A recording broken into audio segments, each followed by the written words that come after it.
Harish academy అందిస్తోంది early bird discount offers. GPO గ్రామ పాలనాధికారి, group 2, SI, constable, AP high court jobs and JLDL. Full course ఏదైనా ₹699 మాత్రమే.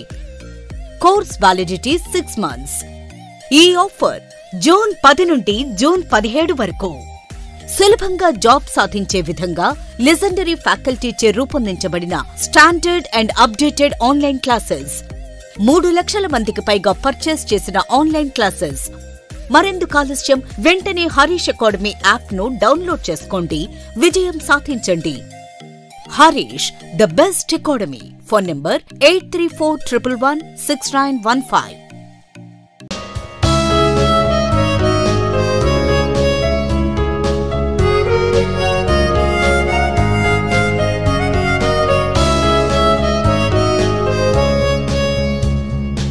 Harish, the best academy. Hi everyone, welcome to Harish academy. ఈరోజు current అఫైర్స్లో భాగంగా each and every టాపిక్ని మనము డీటెయిల్గా డిస్కస్ చేసుకుందాం. ఇవాళ మన ఫస్ట్ టాపిక్ ప్రధానమంత్రి నరేంద్ర మోడీ గారి సైప్రస్ దేశ పర్యటన. మనం ఆల్రెడీ డిస్కస్ చేసుకున్నాం. ప్రధానమంత్రి నరేంద్ర మోడీ గారు కెనడాలోని కెన్కాసిస్ పట్టణంలో జరుగుతూ ఉన్న G7 సమ్మిట్లో పాల్గొనడానికి విచ్చేశారు. ఇందులో భాగంగా ఈ పర్యటనలో భాగంగా ఈయన విదేశీ పర్యటనలో భాగంగా తొలుత సైప్రస్ దేశాన్ని, తర్వాత కెనడా దేశాన్ని, ఫైనల్గా క్రొయేషియా దేశాన్ని విజిట్ చేయబోతానని చెప్పేసి డిస్కస్ చేసుకున్నాం. తొలి రోజు సైప్రస్ దేశ పర్యటనలో భాగంగా ప్రధానమంత్రి నరేంద్ర మోడీ గారికి సైప్రస్ దేశ అత్యున్నత పురస్కారం grand cross of the order of Makarios III, grand cross of the order of Makarios III అవార్డుని స్వీకరించారు. దీనితో మోడీ గారికి లభించిన విదేశీ అత్యున్నత పురస్కారాలు 23 అని చెప్పవచ్చు. ఇక మనం ఆల్రెడీ డిస్కస్ చేసుకున్నాం గతంలో కూడా.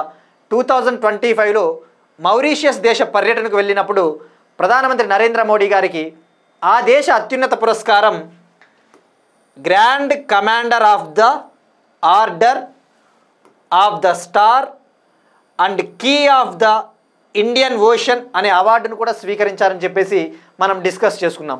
ఇక్కడ మనం ఎగ్జామ్ పాయింట్ ఆఫ్ వ్యూలో గుర్తుంచుకోవాల్సింది 2025లో ఈ మౌరీషియస్, సిప్రస్ 2 అవార్డుల్ని ఈయన స్వీకరించారు ఈ ఇయర్లో. అయితే ఇక మనకి చాలా ఇంపార్టెంట్ నెంబరు.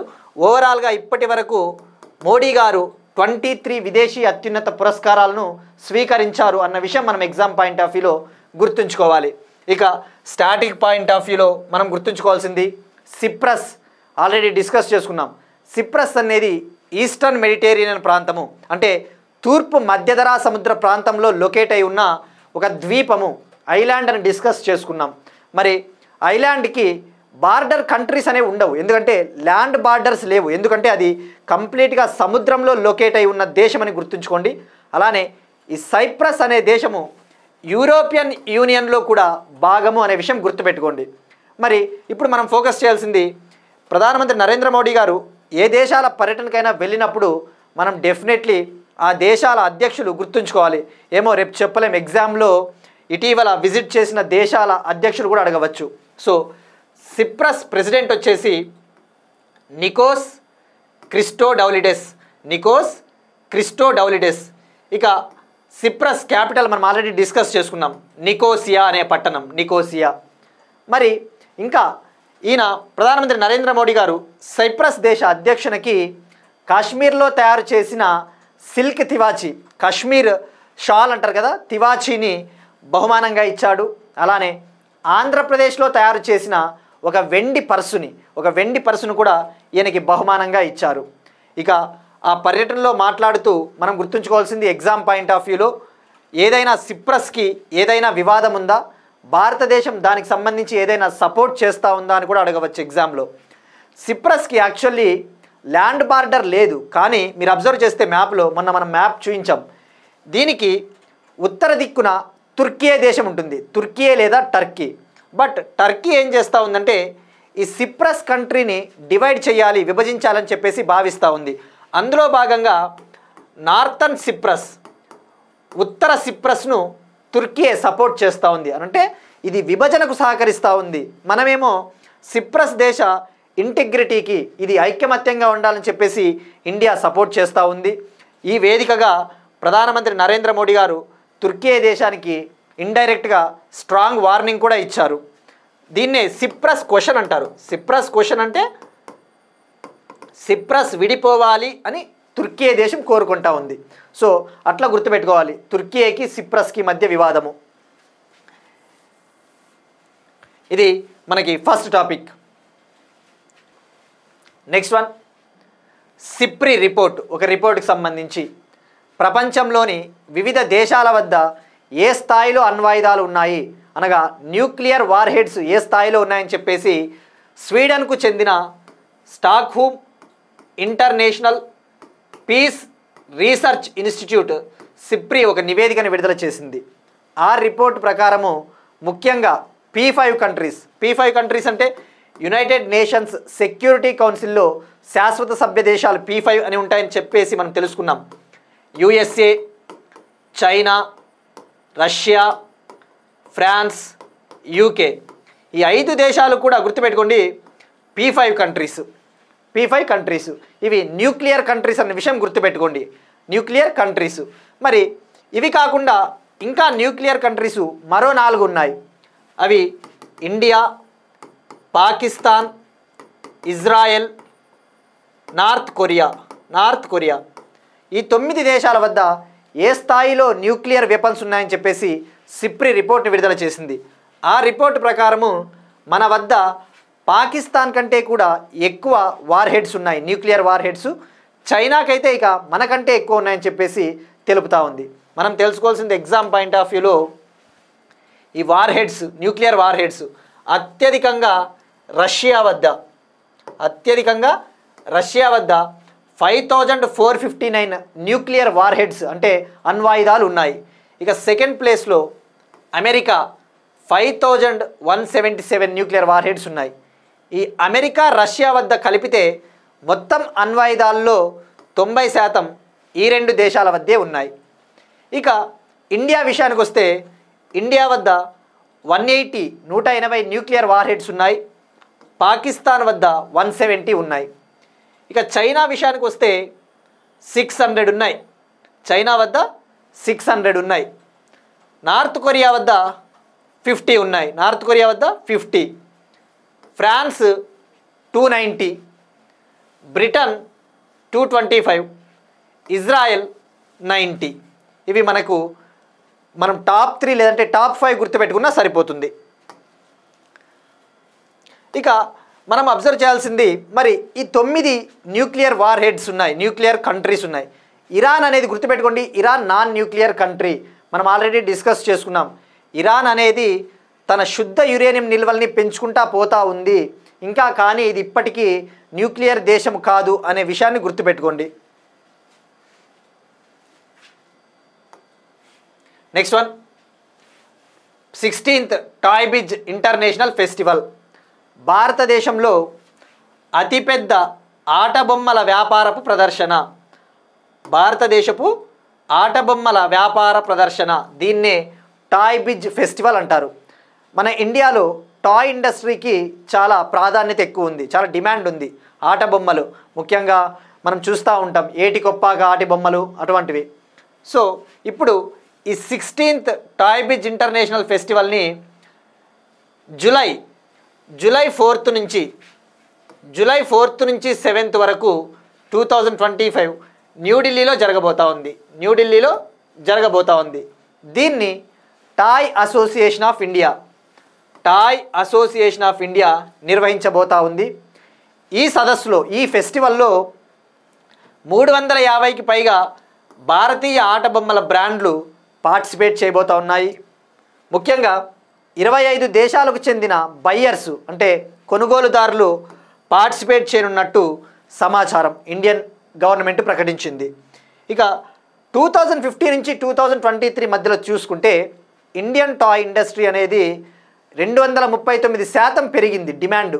2015 to 2023 మధ్య ఇండియన్ టాయ్ ఇండస్ట్రీ 239% రైజ్ అయిందన్న విషయం గుర్తుపెట్టుకుంటే సరిపోద్ది. అంటే ఏ స్థాయిలో టాయ్ ఇండస్ట్రీకి డిమాండ్ ఉందో అర్థమవుతుంది. సో ఇక్కడ గుర్తుపెట్టుకోవాల్సింది ఈ సమ్మిట్, ఈ ఫెస్టివల్ న్యూఢిల్లీలో జరగబోతా ఉంది. నెక్స్ట్ వన్, ఇంటర్నేషనల్ రిలేషన్స్ సంబంధించి G20 షెర్పా బాధ్యతల నుంచి వైదొలిగిన అమితాబ్ కాంత్ గారు. మనము లైక్ G20 అనే పదాన్ని వెరీ ఆఫెన్ మనం న్యూస్లో చూస్తూ ఉంటాం. షెర్పా, ఇక్కడ షెర్పా అంటే ప్రతినిధి. ఒక దేశం తరపున ఎవరైతే పాల్గొంటూ ఉంటారో ఆ ప్రతినిధిని షెర్పా అంటారు.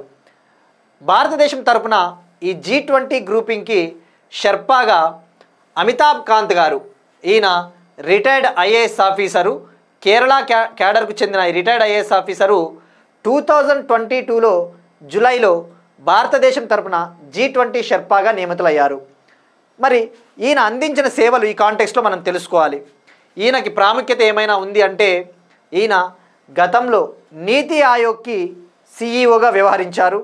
అలానే కేరళలో ఈయన తొలుత తన ఐఏఎస్ లైఫ్ని ప్రారంభించినప్పుడు గాడ్స్ ఓన్ కంట్రీ, మనం వింటూ ఉంటాం, కేరళని గాడ్స్ ఓన్ కంట్రీగా పిలుస్తూ ఉంటారు.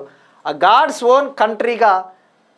ఓన్ కంట్రీ అనే ప్రోగ్రామ్ని కేరళలో ప్రారంభించింది ఈయనే, పర్యాటక రంగాన్ని అభివృద్ధి చేయడానికి. అలానే భారతదేశ పర్యాటక రంగానికి సెక్రటరీగా ఉన్నప్పుడు ఇన్క్రెడిబుల్ ఇండియా అనే ప్రోగ్రామ్ని ఈయన లాంచ్ చేశారు. Incredible India. ఇక మనం తెలుసుకోవాల్సింది, మనం ఆల్రెడీ మొన్న G7 గురించి తెలుసుకున్నాం. ఇప్పుడు G20లో ఇంకా ఏమైనా కంట్రీస్ ఉన్నాయో తెలుసుకోవాలి. G7 అంటే మనకి ఒకసారి రీకాల్ చేసుకుందాం, ఎందుకంటే G7 సమ్మిట్ జరుగుతూ ఉంది కాబట్టి. G7 countries France, Canada, Italy, Japan, Germany, USA, UK. గుర్తుపెట్టుకోండి, ఇందులో ఇండియా మెంబర్ కాదు G7లో. ఇక G8 విషయానికి వస్తే రష్యాను కలుపుకుంటే అది G8 అవుతుంది. G8. ఇక G20 అంటే ఇంకొద్దిగా బ్రాడర్ అనమాట. ఈ G20లో G7 కంట్రీస్ ఉంటాయి, అలానే రష్యా ఉంటుంది, Argentina, Australia, Brazil, China, India, Indonesia, Mexico, Saudi Arabia, South Africa, South Korea, టర్కీతో పాటు యూరోపియన్ యూనియను, ఆఫ్రికన్ యూనియను శాశ్వత సభ్య దేశాలుగా ఉంటాయన్న విషయం గుర్తుపెట్టుకోండి. European union, African union. ఇది G20కి సంబంధించి ఇన్ఫర్మేషన్. నెక్స్ట్ వన్, ఎకానమీకి సంబంధించి మే నెలలో భారతదేశంలో నిరుద్యోగ రేటు పెరిగిందని చెప్పేసి Indian government ministry of statistics and programme implementation, MoSPI అని ఉంటుంది కదా, ministry of statistics and programme implementation, MoSPI, దీన్నే కేంద్ర గణాంకాలు మరియు పథకాల అమలు మంత్రిత్వ శాఖ. మాస్పి కింద ఉండే పీరియాడిక్ లేబర్ ఫోర్స్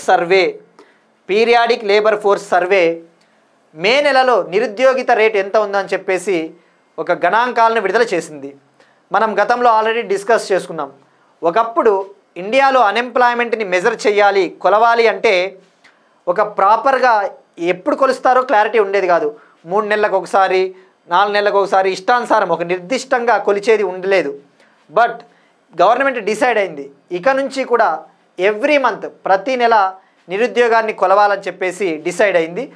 ఆ ప్రాసెస్లో భాగంగానే మనం ఆల్రెడీ డిస్కస్ చేసుకున్నాం ఏప్రిల్ నెలలో అన్ఎంప్లాయ్మెంట్ ట్రెండ్స్ ఎలా ఉన్నాయని చెప్పేసి. ఇప్పుడు మే నెల విషయానికి వస్తే ఏప్రిల్ నెలతో పోల్చుకుంటే మే నెలలో అన్ఎంప్లాయ్మెంట్ రేట్ పెరిగిందని చెప్పేసి చెప్తా ఉన్నారు. మనము ఎప్పుడైనా కానీ అన్ఎంప్లాయ్మెంట్ గురించి చదివేటప్పుడు ట్రెండ్స్ ఎలా ఉంటాయంటే, ఇప్పుడు ఇక నుంచి ప్రతి నెల కాబట్టి మనకి ప్రతి నెల గణాంకాలు వస్తాయి. కానీ మనకి ఫర్ ఎగ్జాంపుల్ జూన్లో లేదంటే జూలైలో ఉందనుకుందాం. మనం ఏం చేయాలంటే డెఫినెట్లీ జూను, వీలైతే మే నెలకు సంబంధించిన అన్ఎంప్లాయ్మెంట్ ట్రెండ్స్ గుర్తుపెట్టుకోవాలి. వాటితో పాటు అనలిటికల్గా ఈ పీరియాడిక్ లేబర్ ఫోర్స్ సర్వే అంటే ఏంది, ఈ నిరుద్యోగిత రేటును కొలిచేటప్పుడు ఏ వయసుల వారిని పరిగణలోకి తీసుకుంటా ఉన్నారో మనము డీటెయిల్గా గుర్తుంచుకోవాలి. ఇప్పుడు ఫస్ట్ స్టాటిక్ పాయింట్ ఆఫ్ వ్యూలో మనము ఏప్రిల్లో ఎంత ఉంది, మేలో ఎంత ఉందో చూద్దాం. అన్ని వయసుల వారిని పరిగణలోకి తీసుకుంటే, ఆల్ ఏజ్ గ్రూప్స్ని పరిగణలోకి తీసుకుంటే ఏప్రిల్ నెలలో అన్ఎంప్లాయ్మెంట్ రేటు 5.1% ఉంటే మే నెలకు వచ్చేసి 5.6%కి పెరిగింది. ఇక పురుషులు మహిళలు కూడా చూసుకోవాలి మనము ట్రెండ్స్. పురుషుల్లో నిరుద్యోగిత రేట్ ఎలా ఉంది, మహిళల్లో ఎలా ఉంది. మీరు అబ్జర్వ్ చేస్తే అన్ని ఏజ్ల గ్రూపుల్ని తీసుకుంటే మహిళల్లో 5.7% నిరుద్యోగిత ఉంది మేలో. అదే పురుషులకు వచ్చేసి 5.6% ఉంది. అంటే మహిళల్లో అన్ఎంప్లాయ్మెంట్ ఎక్కువ ఉంది. అలానే ఏజ్ గ్రూప్ తీసుకున్నా కూడా 15 to 29 ఇయర్స్ ఏజ్ గ్రూప్ తీసుకున్నా కూడా మేల్స్తో పోల్చుకుంటే ఫీమేల్స్లో అన్ఎంప్లాయ్మెంట్ పెరిగింది. 15 ఏళ్ళు అంతకంటే ఎక్కువ పరిగణలోకి తీసుకున్న మేల్స్తో పోల్చుకుంటే ఫీమేల్స్లో అన్ఎంప్లాయ్మెంట్ పెరిగింది. సో ఈ ట్రెండ్స్ ఇలా గుర్తుపెట్టుకుంటే మనకి సరిపోతుంది. ఇక పీరియాడిక్ లేబర్ ఫోర్స్ సర్వే అంటే మనం చెప్పినట్టు ఇందాక దీన్ని కండక్ట్ చేసేది నేషనల్ స్టాటిస్టికల్ ఆఫీస్ NSO. ఇది Ministry of statistics and programme Implementation కింద ఉంటుంది. ఆ విషయం గుర్తుపెట్టుకుంటే సరిపోతుంది.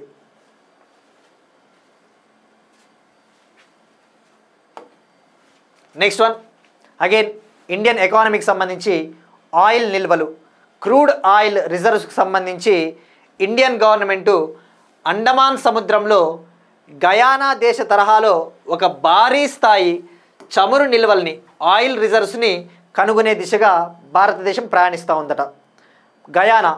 గయానా అనే కంట్రీలో భారీ స్థాయిలో గతంలో ఆయిల్ ఫీల్డ్స్ బయటపడ్డాయన్నమాట.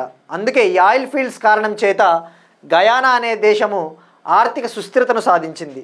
ఇప్పుడు అండమాన్ సముద్రంలో కూడా మనం గనక ఇప్పుడు వెలికి తీయబోయే ఈ చమురు నిల్వల్ని కనుక మనము సుస్థిరంగా వాడుకున్నట్టయితే ఇండియన్ ఎకానమీ, భారతదేశ ఆర్థిక రంగము ప్రస్తుతం ఉన్న 3.7 ట్రిలియన్ నుంచి $20 ట్రిలియన్ చేరుకుంటుందని చెప్పేసి పెట్రోలియం మరియు న్యాచురల్ గ్యాస్ శాఖ సహాయ మంత్రి హర్దీప్ సింగ్ పూరి గారు ప్రకటించారు. ఇక ఆల్రెడీ డిస్కస్ చేసుకున్నాం. ఆయిల్ ఫీల్డ్స్కి సంబంధించి ఇటీవలే ప్రభుత్వ ఆయిల్ రంగ సంస్థ ONGC ముంబై ఆఫ్షోర్ బేసిన్లో సూర్యామణి మరియు వజ్రామణి పేరిట ఆయిల్ మరియు సహజ వాయువు గ్యాస్ ఫీల్డ్స్ని కనుగొనిందని చెప్పేసి కూడా మనం తెలుసుకున్నాం. ఇప్పుడు కనుక అండమాన్లో ఇది వెలికి తీసి దీన్ని వాడుకుంటే మన ఎకానమీ ఈ స్థాయిలో అభివృద్ధి చెందుతుందని చెప్తా ఉన్నారు. ఇక దీని విలువ ఎంత ఉంది అంటే ఈ అండమాన్ ఆయిల్ విలువ సుమారుగా 2 లక్షల కోట్ల విలువైన ఆయిల్ ఫీల్డ్ ఇది. దీని హోల్డ్ వచ్చేసి ఇది ఎంత ఆయిల్ కలిగి ఉంది అంటే 1.8 lakh crore లీటర్స్, 1.8 లక్షల కోట్ల లీటర్ల క్రూడ్ ఆయిల్ని ఇది కలిగి ఉందట. ఇక మనం తెలుసుకోవాల్సింది ఆల్రెడీ కూడా తెలుసుకున్నాం, డిస్కస్ చేసుకున్నాం. ఆయిల్ రిజర్వ్స్ అనేది భారతదేశానికి చాలా కీలకం.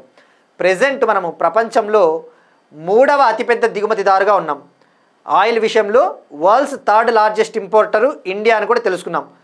ప్రపంచంలో అత్యధికంగా ఆయిల్ని దిగుమతి చేసుకుంటా ఉన్న మొదటి దేశము USA, second China, 3rd India. ఆ విషయం గుర్తుపెట్టుకోండి. ఇక మరి మనం ఏం చేయాలి? ఆయిల్ రంగాన్ని మనము సుస్థిరంగా వాడుకోవాలి. ఆయిల్ రంగంలో సస్టైనబిలిటీ, ఆత్మనిర్భరతను సాధించాలి అంటే మనకున్న పెట్రోలియం నిల్వల్ని, మన దగ్గర ఉన్న స్ట్రాటజిక్ పెట్రోలియం రిజర్వ్స్, మీరు ఎకానమీలో చదివే ఉంటారు. స్ట్రాటజిక్ పెట్రోలియం రిజర్వ్స్ అంటే వ్యూహాత్మక పెట్రోలియం నిల్వలు భారతదేశంలో ఎక్కడెక్కడున్నాయి? విశాఖపట్నం, కర్ణాటకలోని పడూరు, కర్ణాటకలోని మంగళూరు. గుర్తుపెట్టుకోండి, ఇవి ఎకానమీలో మీరు చదివే ఉంటారు సర్వేల్లో కానీ ఇండియన్ ఎకానమీ చదివేటప్పుడు. విశాఖపట్నము, కర్ణాటకలోని పదూరు, కర్ణాటకలోని మంగళూరు వద్ద స్ట్రాటజిక్ పెట్రోలియం రిజర్వ్స్ ఉన్నాయి. వీటితో పాటు ఇంకా మన పెట్రోలియం సామర్థ్యాన్ని పెంచడానికి రాజస్థాను మరియు ఒడిశాలో ఉన్న చందీకోల్ అనే ప్రాంతం వద్ద స్ట్రాటజిక్ పెట్రోలియం రిజర్వ్స్కు భారత ప్రభుత్వం అనుమతులు ఇచ్చింది. ఆ విషయం గుర్తుపెట్టుకోండి. ఇక ఇండియాలో ఎప్పుడైనా కానీ ఎకానమీ ఆయిల్ ఫీల్డ్స్ చదివేటప్పుడు భారతదేశంలో ఎక్కడెక్కడ ఆయిల్ ఫీల్డ్స్ ఉన్నాయి మీరు అబ్జర్వ్ చేస్తే ఇండియాలో Assam basin, Assam offshore basin, Rajasthan, Gujarat, Mumbai offshore basin, KG basin, Krishna Godavari basin, వీటిలో మనకి ఎక్కువగా ఆయిల్ ఫీల్డ్స్ మరియు సహజ వాయువుకు సంబంధించిన ఫీల్డ్స్ ఉన్న విషయం గుర్తుపెట్టుకోండి. అస్సాం.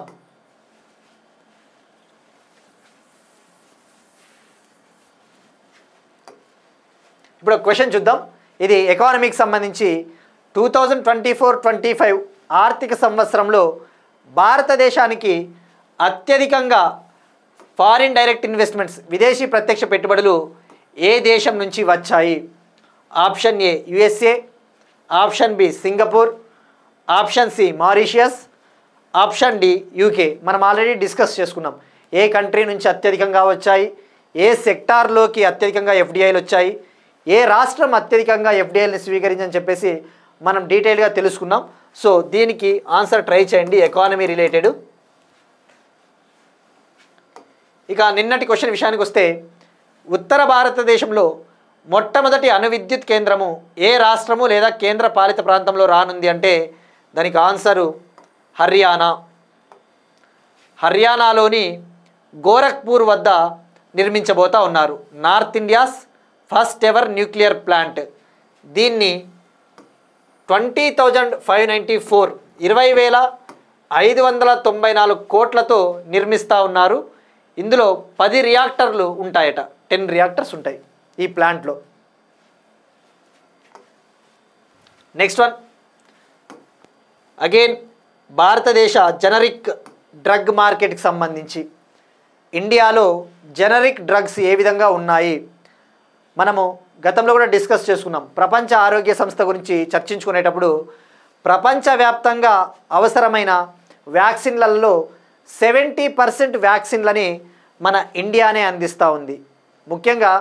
ముఖ్యంగా ఫారిన్ కంట్రీస్కి అవసరమైన జనరిక్ ఔషధాలు, జనరిక్ డ్రగ్స్ని అత్యధికంగా అందిస్తూ ఉంది. ఈవెన్ యుఎస్ఏకి తీసుకున్న అమెరికా అవసరాల్లో 14% జనరిక్ ఔషధాలను ఇండియా ఎక్స్పోర్ట్ చేస్తూ ఉంది. సో ఈ కాంటెక్స్ట్లో ఇండియన్ ఫార్మాకోపియాకు 15 దేశాల గుర్తింపు లభించినట్టు కేంద్ర ఆరోగ్య శాఖ సహాయ మంత్రి అనుప్రియా పటేల్ గారు ప్రకటించారు. ఇండియన్ ఫార్మాకోపియా ఏంటి అసలు? ఈ వర్డ్ ఏంటి? Indian pharmacopoeia.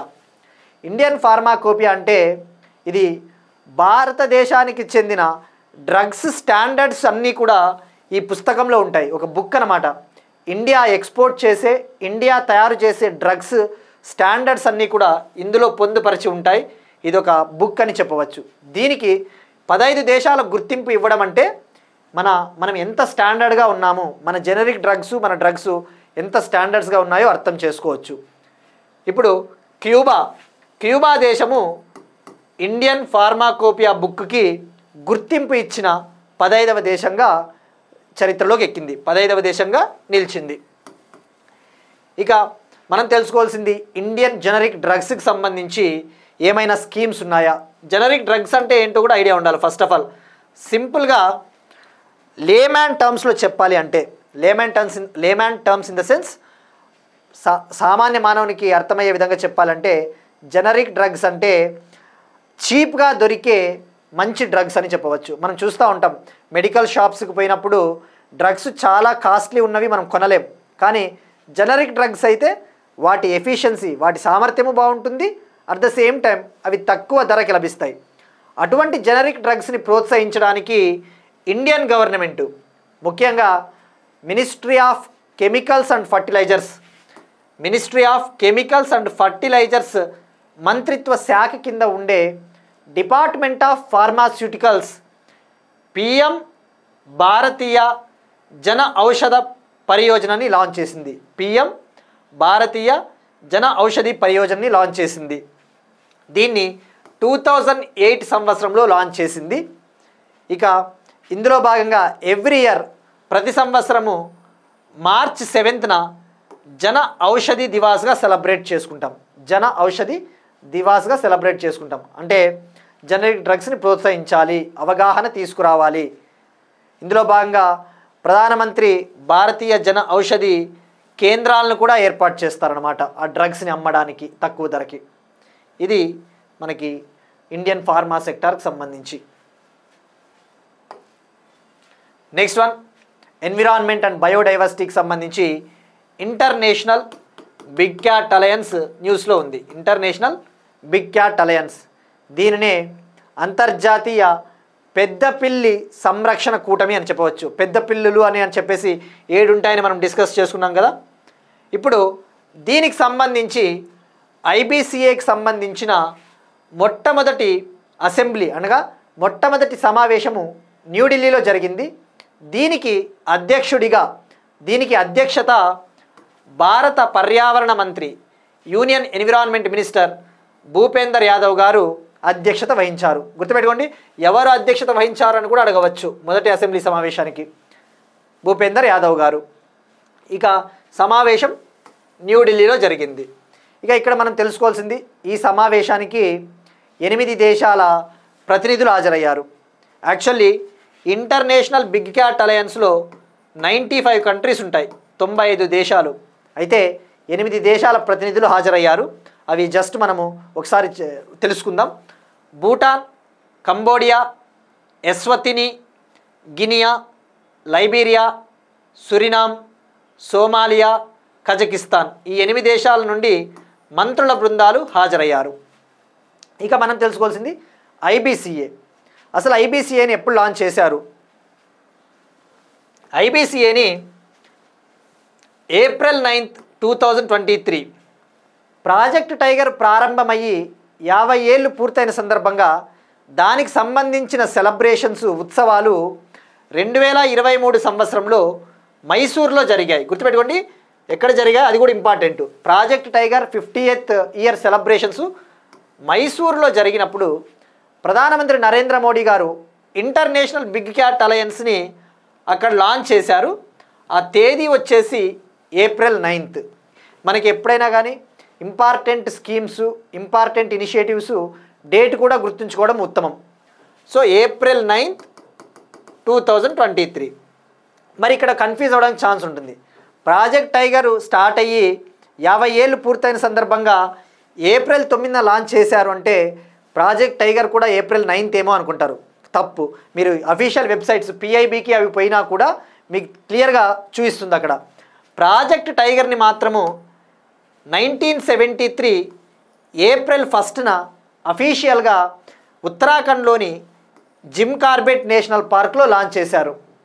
But international big cat అలయన్స్ని ఆ ఉత్సవాలు మైసూర్లో జరిగినప్పుడు ఏప్రిల్ 9న లాంచ్ చేశారన్న విషయం గుర్తుపెట్టుకోండి. ఈ డేట్లు కన్ఫ్యూజ్ అవుతుంది. డెఫినెట్లీ డేట్లు మనకు చాలా ఇంపార్టెంట్, ఎన్విరాన్మెంట్లో అడుగుతాడు.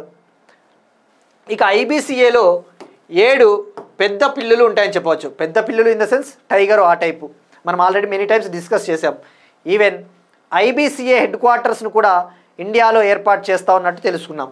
ఇందులో tiger, lion, leopard, snow leopard, Puma, jaguar, cheetah, ఈ 7 ఉంటాయన్నమాట. ఇక దీని గురించి ఇంకొద్దిగా ఐడియా ఉండాలి. ఈ స్కీమ్ని, ఈ ఇంటర్నేషనల్ బిగ్ క్యాట్ అలయన్స్ని 5 ఏళ్ల పాటు అంటే 2027-28 వరకు, 2027-28 వరకు దీన్ని అమలు చేయబోతూ ఉన్నారు. దీనికోసం 150 crore బడ్జెట్ కేటాయించింది గవర్నమెంట్. 150 crore గుర్తుపెట్టుకోండి. ఆ ఇయర్ కూడా ఇంపార్టెంట్. రాబోయే 5 ఏళ్ళు 2027-28 వరకు 150 కోట్లు. ఇది ఐబీసీఏకి సంబంధించిన ఇన్ఫర్మేషన్. నెక్స్ట్ వన్, ఒక ఎక్సర్సైజ్ లేదంటే ఒక ఇనిషియేటివ్ అని చెప్పవచ్చు. ఇండియాలో సైబర్ సెక్యూరిటీని మరింత మెరుగుపరచడానికి, సైబర్ సెక్యూరిటీని పటిష్టంగా తీర్చిదిద్దడానికి సైబర్ సురక్ష ఎక్సర్సైజ్ను, సైబర్ సురక్ష పేరిట జాతీయ వ్యాప్తంగా నేషన్ వైడ్ ఎక్సర్సైజ్ని డిఫెన్స్ మినిస్ట్రీ కింద ఉండే డిఫెన్స్ సైబర్ ఏజెన్సీ లాంచ్ చేసింది. డిఫెన్స్ మంత్రిత్వ శాఖ కింద ఉండే డిఫెన్స్ సైబర్ ఏజెన్సీ లాంచ్ చేసింది. ఇందులో భాగంగా దేశవ్యాప్తంగా దశల వారీగా సైబర్ శిక్షణా కార్యక్రమాలు ఉంటాయి. ఇక్కడ తెలుసుకోవాల్సింది, డిఫెన్స్ సైబర్ ఏజెన్సీ ఇది ట్రై సర్వీస్ ఆర్గనైజేషన్. అంటే ఇందులో ఇండియన్ ఆర్మీకి, ఇండియన్ ఎయిర్ ఫోర్స్కి, ఇండియన్ నేవీకి చెందిన సైబర్ భద్రతా సంస్థలు ఇందులో ఉంటాయి. ఇది న్యూఢిల్లీలో ఉంటుంది దీని హెడ్ క్వార్టర్స్. సో సైబర్ సురక్ష ఎక్సర్సైజ్. నెక్స్ట్ వన్, ఎన్పిటికి ఇరాన్ దూరం అన్నాడు. ఎన్పిటి అంటే ఏంటి?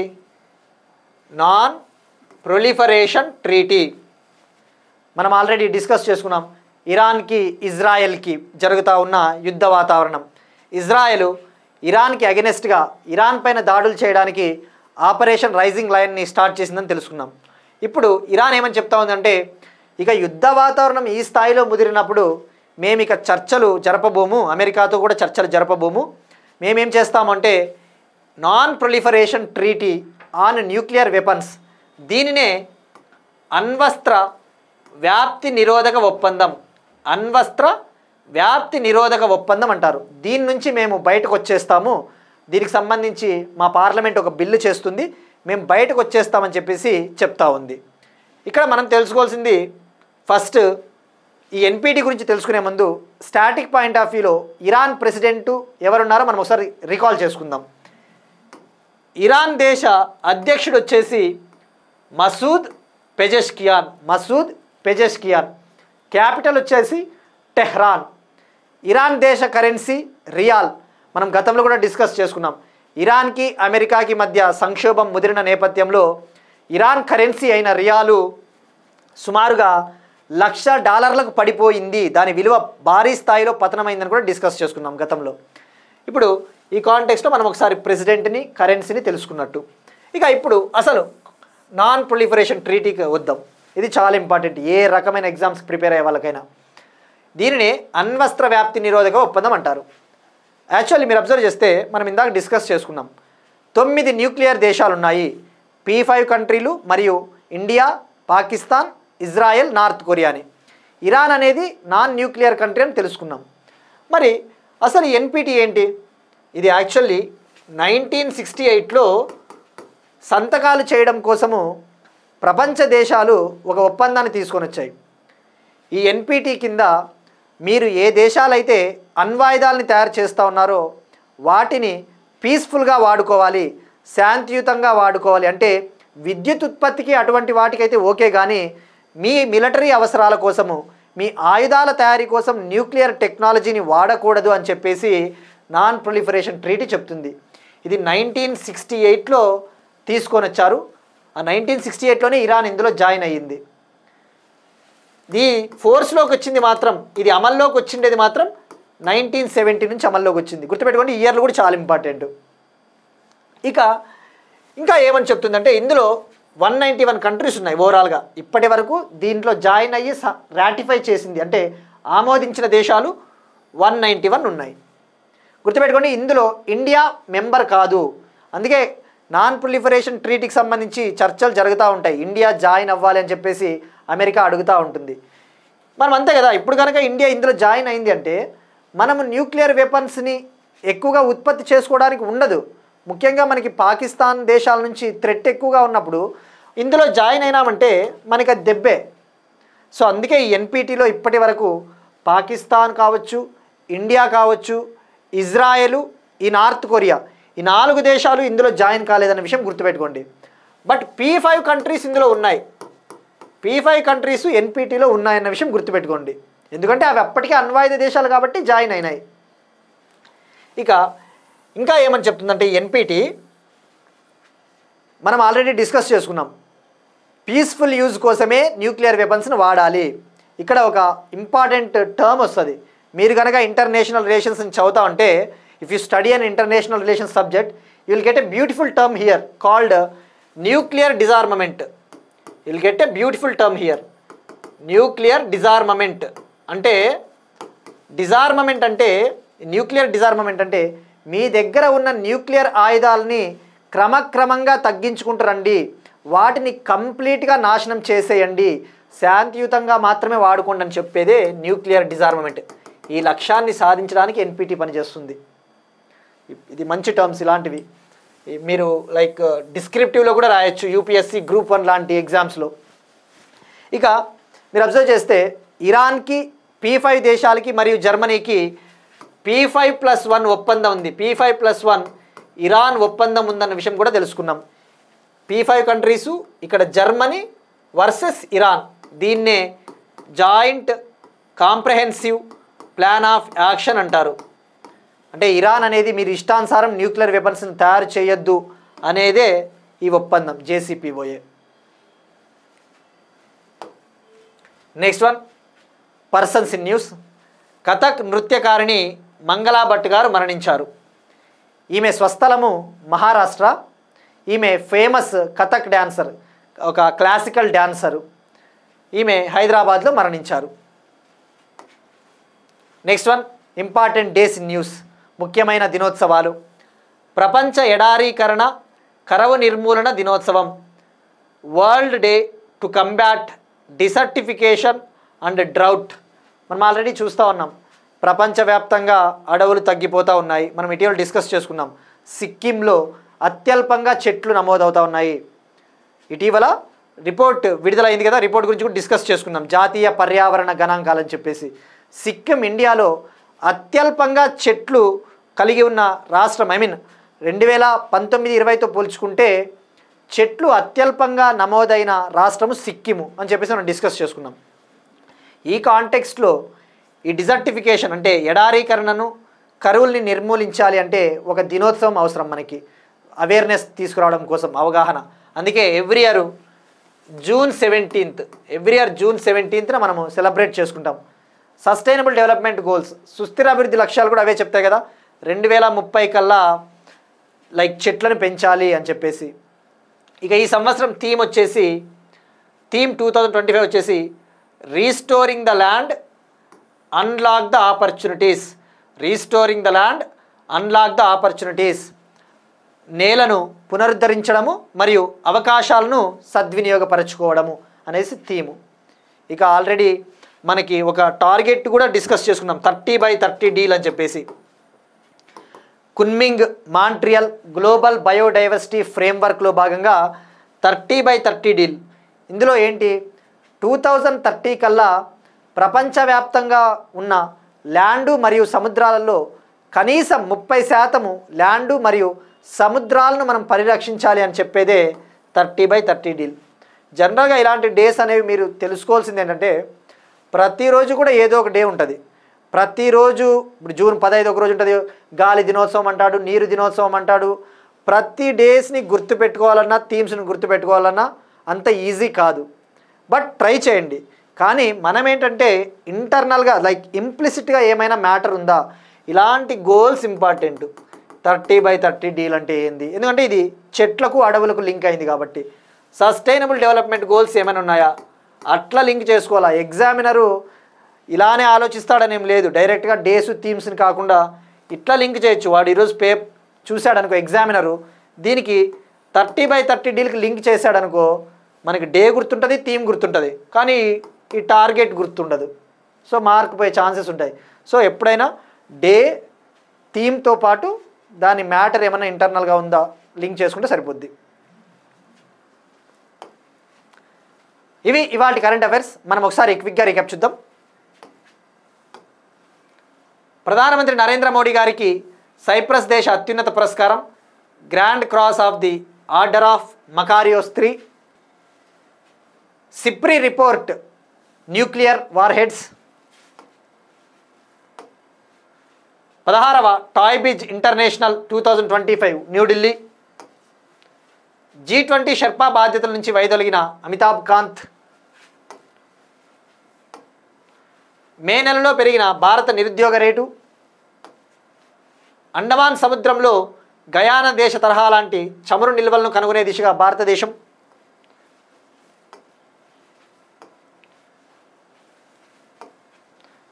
ఇండియన్ ఫార్మాకోపియాకు 15 దేశాల గుర్తింపు. న్యూఢిల్లీలో జరిగిన ఇంటర్నేషనల్ బిగ్ క్యాట్ అలయన్స్ యొక్క మొదటి సమావేశం. సైబర్ సురక్ష ఎక్సర్సైజ్. నాన్ ప్రొలిఫరేషన్ ట్రీటీకి ఇరాన్ దూరం. కథక్ నృత్యకారిణి మంగళా భట్ కన్నుమూత. ప్రపంచ ఎడారీకరణ కరువు నిర్మూలన దినోత్సవం June 17th. That's it. These are today's current affairs. ఇవాటి క్లాస్కి సంబంధించిన కంప్లీట్ ఇన్ఫర్మేషన్ PDF రూపంలో టుమారో మనకి మన వాట్సాప్ ఛానల్ హరీష్ అకాడమీ ఛానల్లో అవైలబిలిటీ ఉంటుంది. So everybody can access it and we'll meet you again tomorrow and thank you everyone.